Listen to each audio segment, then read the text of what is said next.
Today we're just going to talk about a little bit of the feedback that we received from several people. But we'll start with your friend who had questions for me about the Afterlife podcast. Yeah. So basically, what did she ask you about? Well, she says that she's finding it difficult to sway her children in any one direction when it comes to religion and beliefs. She was raised a specific way. I think it was Pentecostal is what she said, and then just found her own little journey. And so now she directly asked, how would you recommend she tell her kids about religion and beliefs? Well, I think it's also important to point out that she did mention that she had some religious trauma when she was young because of maybe it's that specific church or something like that that kind of forced her to believe a certain way. So when she watched my perspective on the afterlife or religion, Mm-hmm. it resonated with her, and then she said that maybe if we could talk about how she could look at raising children, and at this point we're armchair quarterbacks. We're not parents. We're not in the fervor of it. We're not in the mix. But like I said before, I think an outside perspective is important, since we don't have children and we're not inundated with nothing but, making sure that they're educated correctly and brought up right. So you don't have children, I don't have children, so don't listen to us when it comes to this. I just think that the outside perspective is important. Yeah. So I think the important thing that we should start with is the education system that we have in this country. Because it's not enough, I don't think. Personally, I think it creates a lot of people that have opinions about something before they do due diligence. I think I told you about this too, was different people, they'll say things like, that's common sense, when it comes to any matter now. So if we're talking about something as complex as climate change, right? They're like, well, that's just common sense. But it's not, right? Like, it's not common sense. How has that happened to you? Like, what are you talking about? Can you give an example? Yeah, so like different people, they'll give a perspective about something that goes beyond common sense. Now, the way I define common sense is, I think it requires some sort of due diligence. You know what I mean? When 1 + 1 does equal 2, you have, that's simple. But when you get into algebra, it's no longer common sense, Mm-hmm. right? So when you have an opinion about something that's complex, like algebra or climate change or something like that, it does require some sort of understanding of it. Mm-hmm. And that's why I feel like our education system fails us, because we are taught what to think, not how to think. Do you get what I mean? Yeah. I think that we are designed, and I apologize if this offends you for whatever reason, but we are designed to basically be factory workers. When we go into, we're shunned when we don't get straight A's, you know what I mean? When the answer is incorrect, but there's no intellectual thought. The thing about the Greeks and the Romans was they were very smart when they brought up the children, because they made them first learn philosophy and then wrestling when they were bringing them up. I mean, the Spartans were a little abusive. That's pure child abuse. But I mean, like, the Greeks and the Romans, for the most part, would get them engaged in philosophy. And philosophy doesn't have a right or wrong answer. It's just your view on things. And that's also the reason why someone will look at a piece of art, right? And they'll say, that doesn't make any sense to me. So there's no value in it. But art is more about how you feel about that piece and how much you're willing to invest in that piece. Does that make sense? Mm-hmm. So I just think that if she wanted to go about, because children are hardwired for soaking up information. We know this by studies. Children are also hardwired to go through struggle because it's very hard to be young. And when you're learning to walk, when you're learning to crawl, you're failing a whole bunch. So this is the reason why it's important. In fact, Ali actually told. This is actually pretty funny. Ali gave me a Instagram model to follow, and it's a girl out of Bali, and she was like, "Hey, listen to her podcast." So I did, and in it, I completely disagreed with the woman, 100%. Like I was like, she thinks that everything's related to childhood trauma. I don't. I think that that's necessary. And then she thought that maybe perhaps that she did. I'm sorry. She did have really good insight that directed me towards a book. What was the podcast about? It's about like masculine and feminine energy. Oh, okay. So she's trying to justify those energies with childhood experience? No, the actual part that I agreed with her on was the masculine feminine energy, and that is rooted in science. I later found out, but she was saying that feminine energy is about accepting, and masculine energy is about pursuing, and that just makes so much more sense because women are in charge, as we discussed in one podcast, are in charge of the acceptance part. Like we can pursue a woman, we can. That's the reason why we're in their inboxes. It's because we're pursuing. Yeah, I see that. And women are accepting, even biologically. Mm-hmm. There were studies in here I go again, Stockton and Manchester, I believe. I could be wrong. Where now it's a recent study. It just came out. I saw it, and it's about the woman's egg actually picks which sperm. So it's not the strongest sperm that survives. The woman's egg actually accepts where they release a hormone, and the sperm, they guide the sperm to it. What? Really? Yes, that just came out recently, like this year. I've never heard of that. Yeah.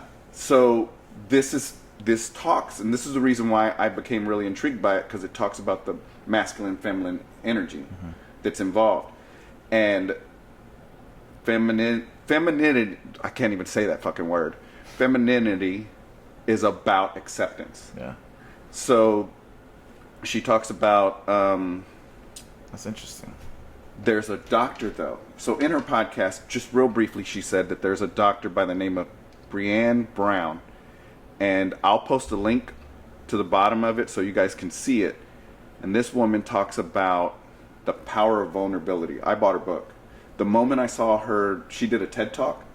The moment I saw it, she says everything that I agree with, that I explained in the Afterlife podcast on how I felt. You know? So You think she's done acid? It's possible, but I doubt it. Academics, the weird thing about academics is they're scared to manipulate their mind, which is totally understandable. I get it. But also, acid, it's not necessary. Don't think that I was telling everyone to go do acid. It's really embracing the vulnerabilities that she talks about. And some of the things she talks about are how we numb our vulnerabilities. So what's one of the things we talked about in our podcast was the most embarrassing thing, right? That's called shame. Now, shame is the biggest thing that we're trying to get rid of. Why? Because it makes us feel disconnected. So if someone, what's something that you're vulnerable about? You don't want to ask a girl out because you may get rejected or, something like that, right? That's shame. So we try and push shame away. Well, in her study, go ahead. I was going to say nothing. Okay. So in her study, she talks about shame being so rooted in fear and everything else that drives us. We're doing everything that we can not to see shame. Really? Yes. Huh. So, and I'll send you the TED Talk too, and it's great because she says she does it took her 6 years to do this study. So where it starts is she went and asked people about connection, and the answers she got were about disconnection. And then another thing she talks about, give me something that makes you feel joy, and people were talking about their extreme sadness. So it's just okay. You've had regular 9 to 5 jobs, right? Mm-hmm. You ever go in for that checkup, and you're in there with your manager, and they're like, "Okay, this is what you do well." You mean And like an evaluation? yeah. So they say, "Hey, this is what you do well," and they give you this long, 100 Yeah. list of what you're doing good, and then they give you one thing that you do wrong consistently. Which is bullshit that you never even hear about until the end of the year. See, but your But they reaction. They do it just well. So it's a corporate thing. When you get an evaluation, it's like they have to find negative, no matter even if the candidate or the person that's working there is almost 100%. No, I disagree. It's fact. I've seen it. No, in every man. single one. No, that's there's that's how you're feeling about There's it. very few people that I know personally that always get perfect evaluations, and it's extremely rare. But you know why, right? As a corporation, though, they have to keep within budget. So then they decide to whatever manager is in charge of you of a department or whatever. It's just the corporate world. They have to stay within a budget, so they can't extend raises to everyone. So you're under the assumption that every employee is perfect for the bottom line of that corporation. No, That's not what at all. that's what I'm saying. There's always room for improvement. Oh yeah, there's always room for improvement. And the reason why, and I'll even take you back to that. And maybe after you watch the TED Talk, you'll realize your reaction was that of one trying to avoid shame and put yourself in a group. No, So- my personal experience is different. That's the reason why my reaction was like that. Well, because you're trying to look for acceptance, so you're saying everyone's treated this way.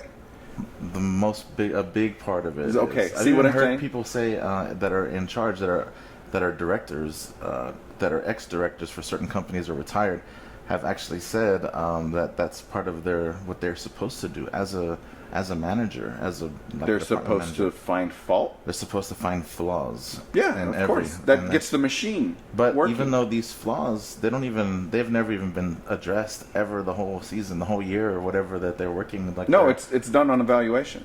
yeah. So it's just stuff that they would never even have the thought to know of. Like, this employee should have been doing this, and it's not even part of their job description or anything. It's just Maybe something that's they do. a poor corporation in doing it. But every time I've been evaluated, they'll tell me everything I do wrong, and then they'll tell me what I do. Do right, and then they'll tell me what I do wrong, and they're under no circumstances wrong. I've had good managers. I don't know if you've worked at shitty places, but I've had really good managers that are like, "Hey, you do this really well, but you do this bad," and I know that I do this bad. Oh yeah. So I've I'll had that say- too. No, I've had that too. Like I've had a lot of employers, but you're right, and it's not always. But there's the large part of them in my experience. With a lot of jobs, I've seen most of that happen, or most of the time that happens, and it's something that's very, very clear and something that you could do, but it had never been brought to your attention to do that or take on that responsibility before that evaluation. So it's like they have to find little things to not. I think get I know in. what you're talking about. You're talking about end of the year evaluations that have to do with your increase in pay or maintaining your pay. performance. Yeah. Okay. I get what you're saying. Is that I don't not what agree you're with talking- you. That's not what you're talking about. Are you talking No, about I'm talking about just a regular checkup. Like when you go into your offices, you go into your manager's office and they're sitting you down and they're like, "Hey, I reviewed this call," or "Hey, I'm looking at your spreadsheet and everything's great. You did this, you did that, you found this thing. However, this is the part you can work on." And the reason why this is important in this discussion is because we are focusing on that one part and not the positive. Not the good stuff. Yeah. Yeah. And what I talked about in the Afterlife podcast was how I transform energy. So I get the world. So Nikola Tesla has a great quote, and you'll appreciate that because you said he stole all of your stuff. But At he least says, two inventions. if you wish to understand the universe, think of energy, frequency, and vibration. I've heard that. Okay. I like that. But that's how I think. Remember, I was telling you that I don't think I don't see God as a God. I see the universe as energy. Mhm. Energy can't be created or transformed. Or destroyed. Yeah. So, I mean, it can be transformed. It can't be destroyed. Yeah, it can be created or So, destroyed. so transforming the energy is what's really important. So if somebody tells you something negative, it's our job through my belief system to get that negative energy and transform it into something positive. Mm-hmm. Just like I was saying, show gratitude even if somebody talks shit to you and you hate him, Mm-hmm. but think about something that he does well. Mm-hmm. That's what I do. That's my religion, is I get that part and transform it. And the reason why I think this way is, yes, psychedelics did play a role in that awakening, but it took a something powerful to wake me up to that. You know? So, and another reason I think this way is because all of us, these people watching me, watching you, the color of my shirt, everything is going on in your mind. It starts there. Your perception starts in your mind. So how that is filtered in and how it is filtered out is your responsibility, right? Mm-hmm. So when you have a child and you keep telling them everything's perfect, no, my son's perfect, he does this, you're setting him up for failure. So my father was a great father. My parents were great parents. But where they lacked, where the part of improvement that they needed was they gave us too much. So in giving us too much, you created me, who struggles with his ego. You created these spoiled brats, basically, that when adversity did hit, they didn't know how to adjust to it. Yeah. Yeah. I can totally understand that. And I can completely see that being a big part of the reason why people are or become who they are. I think, but what that says, what that statement that you just said agrees to is that girl's podcast. That 100%. You're talking about the feminine, masculine energy? Yeah. Okay. I guess it's kind of difficult to explain for me, but yeah, I think you're a consequence of your environment for sure, and that environment that your parents bring you into is who you become as an adult. And Okay. that's basically what you just said too. I mean, just in a different way. But yeah, I think that's true for a lot of people. And then if you don't have both parents, then they did you a disservice in your life, I guess, in some way, shape, or form. I don't know if I agree with that, because I also think that it's the way society is built. So I read this other book by Christopher Ryan. It's called Civilized to Death. Mm-hmm. And we create these civilizations where there's only one man and one female that raise children, and the man is allowed to leave and just basically pay child support or not, and the woman has a moral obligation to take care of that child. And society shuns a woman that does not, but we don't necessarily shun a man that walks away. And I read another book, it's called Primal, and in this book they talk about how when we were younger we were raised by tribes, and the reason why we were is because the males would go out and hunt or fight in their wars, and some of them did not come back. So it's the community's job to raise that child, not one man and one woman. The community raised the child. And that's what you think happens now, or that's how you feel the world is? I think that's the right way to do it. Do you ever hear about some of the completely really? Yeah, Some completely of disagree with that. the white kids that would get stolen by the Indians back during the Trail of Tears. They would get kidnapped by the Indians. They'd hold them for ransom, but then when they either rescued or they gave them back, then the child wanted to go back to the tribe because they were resourceful. They were part of a group, a community, Mm-hmm. and it made them feel like they had worth. But you said the key words that I think you should focus on is child. You said that child's the children wanted to go back. Hmm. When you're a child, you're in a different mindset than when you're an adult. And Sure. so in that situation, I don't doubt that, because at that time, they're probably starving or hungry or needed to find a way to survive. And as children, children are selfish. Like, they're all about themselves. So in that, when you're a child, you're not thinking straight. You're not thinking as an independent or whatever. As an adult, you just change your whole way of thinking completely, and it's not just about being independent, but it's just about being able to survive on your own.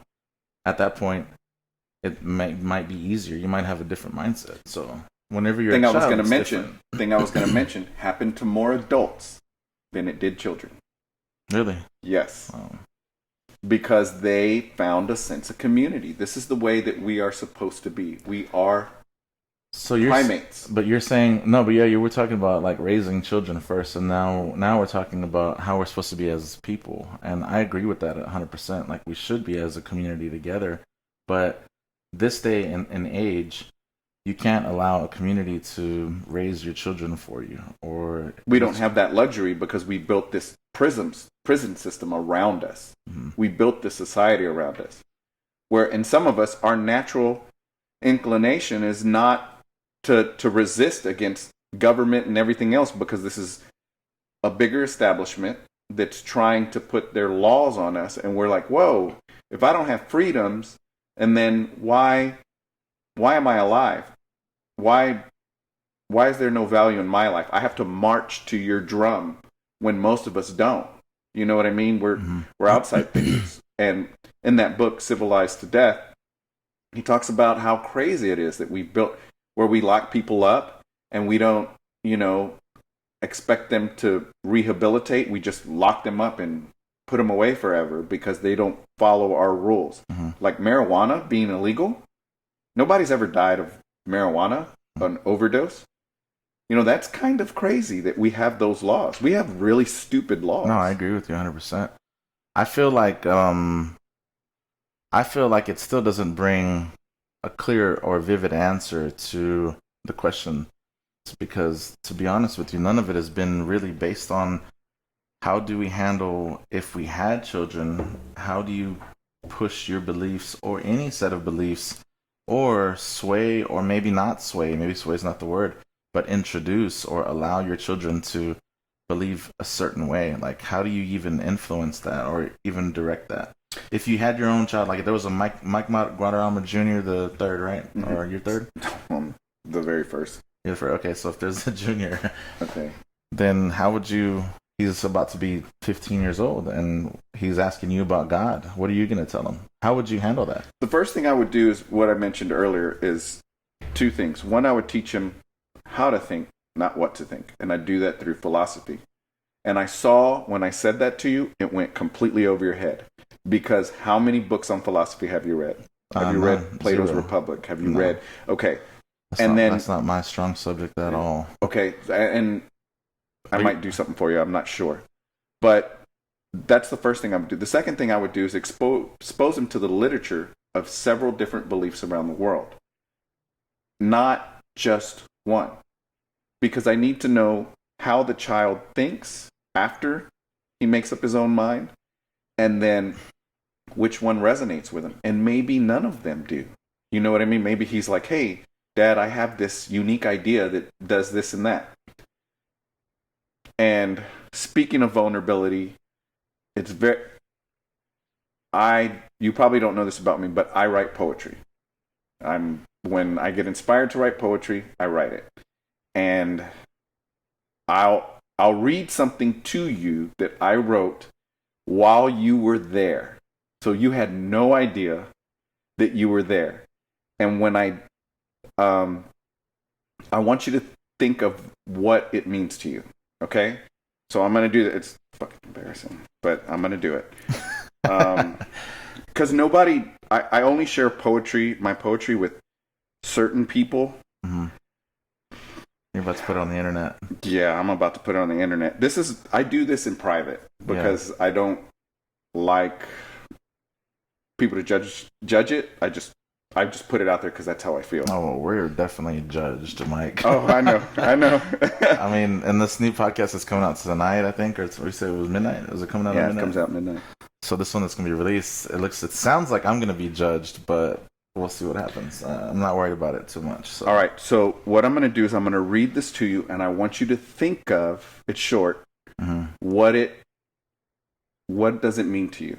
And then I'll tell you what I was going through or what inspired me to write it, and then I'll read it again, and you'll be like, wow. Well, just for the record, yeah, I'm gonna need that clarity for clarification because I'm not artistic and I'm not poetic and I'm not philosophical. Because we weren't raised that way. No, because I have no interest in it.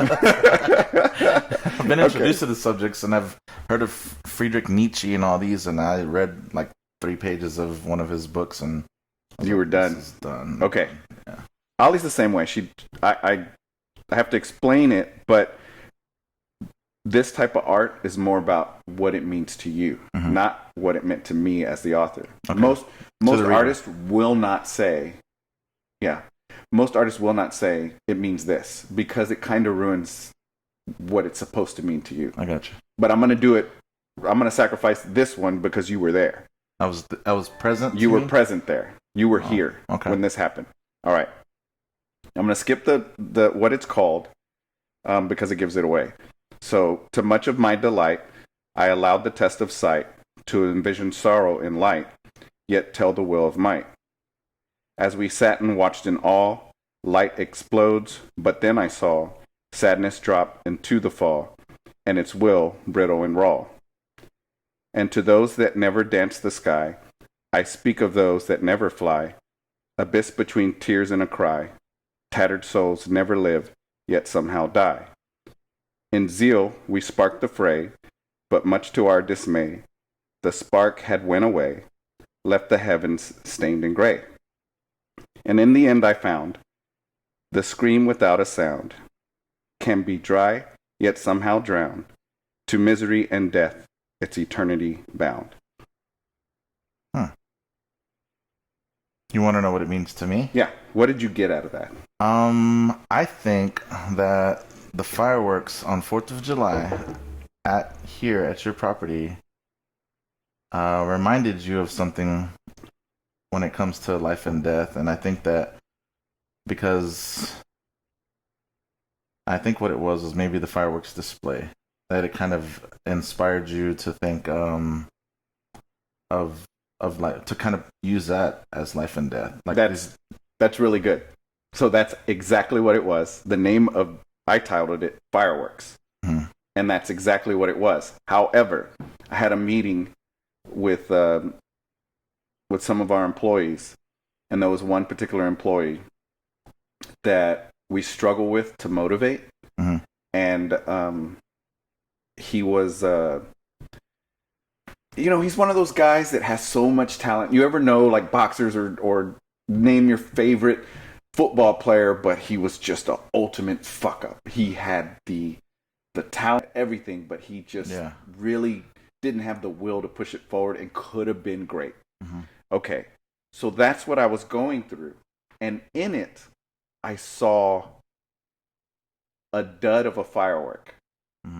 So when we were popping the fireworks there at the lake, I don't know if you remember, but one of them didn't work, and it just went pfft, and it died.